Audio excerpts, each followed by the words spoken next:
On the Saints Radio Network, former New Orleans Saint great, former Ole Miss great, and all-around good guy. And it's been far too long since we have talked to Deuce. Great to catch up with you this afternoon, my friend. How's it going? It's coming on pretty good. How are you doing? Good, Deuce. Really, really good. Thank you, man. I want to talk draft, but because of the story of the day that we've spent so much time focusing on, this Alabama baseball story where they fired Brad Bohannon and sports gambling and stuff all tied into this. Take me back to when you were playing, Deuce, both at Ole Miss and when you were in the Saints. How in your face were teams, coaches, administration, front office people about staying away from anything related to sports gambling?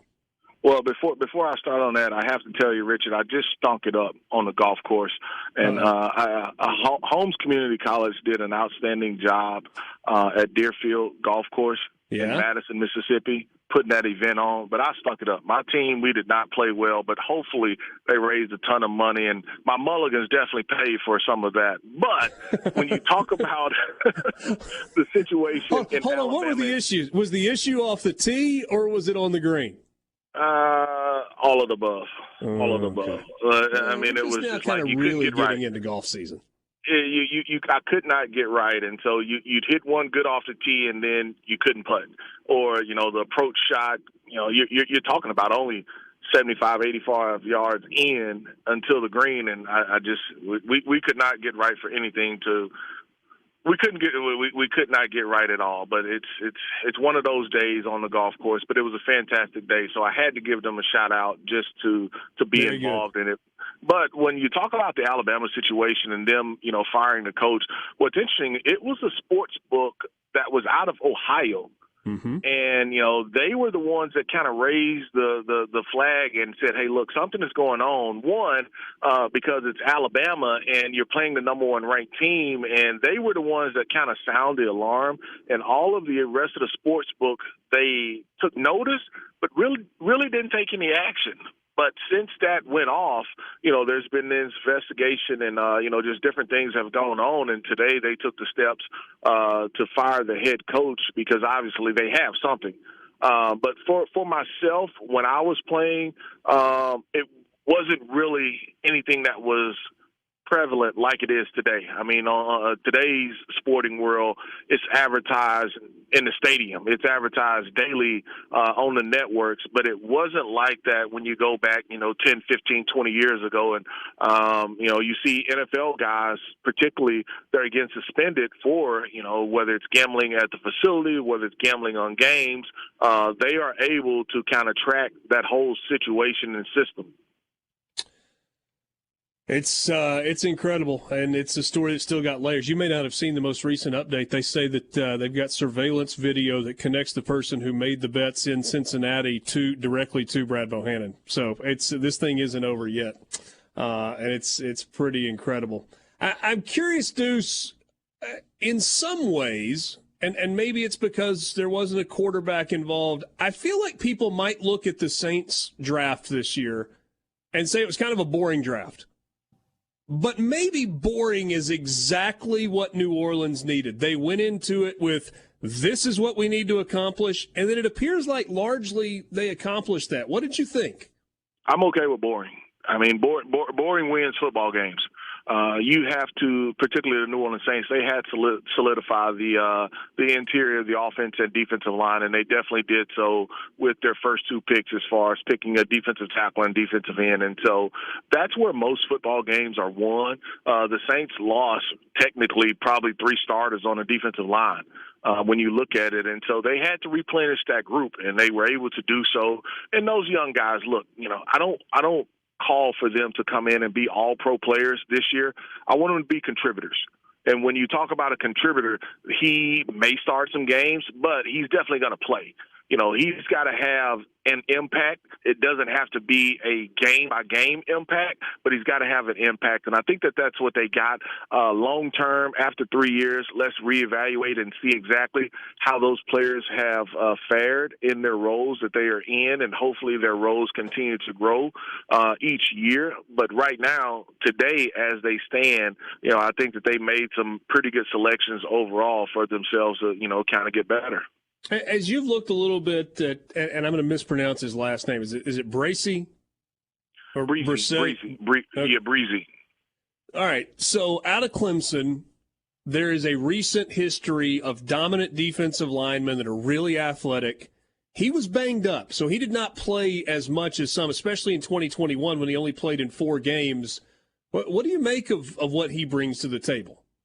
He would not have been on the board had he been healthy. He is that talented. Okay. If he is healthy for this past college football season, the complete season, you're not picking him at 29. He's not available. That's how talented he is. And so for the Saints, they're banking on their staff, their medical staff, being able to say, hey, look, we can help this young man continue to rehab the injury that he has had. It's really a shoulder and a knee recovery from a knee injury. And if he recovers from that, then he's going to help the Saints inside, not only from a run-stopping ability, but being able to get after the quarterback. And, that's how you win in that league. You've got to be able to affect the quarterback. All right, so they get Isaiah Foskey in the second round out of Notre Dame, and when you look at his numbers, I mean, back-to-back seasons with double-digit sacks at Notre Dame, started every game for the last 2 years. Is this a true edge rusher, put him out there and say, go get the quarterback? And if that is the role, can you do more of that as a rookie than if you're being asked to do more? Here's the thing. He's really raw. He is the all-time leading sack getter for the University of Notre Dame, and he's raw. When you look at him as far as what he can do, what overall ability he has, he can probably do more. And so for the Saints, they will use him in third down situations. They will use him inside. They will move him around as far as he won't line up in just one position or one spot. They will move him all over the defensive line, really all over the front 4 positions, and just kind of let him refine his technique and some of the things that he's doing from the defensive end position. But he can definitely help you. And I won't put a cap on him yet. I need to see him. Okay. I need to see how he moves. I need to see how he uses some of the things that he has before I kind of put a number on him. But here's something interesting. When you looked at 11 of the characteristics of your first-round pick, Marcus Davenport, who a lot of people obviously, felt like the Saints reached on, he was a first-rounder.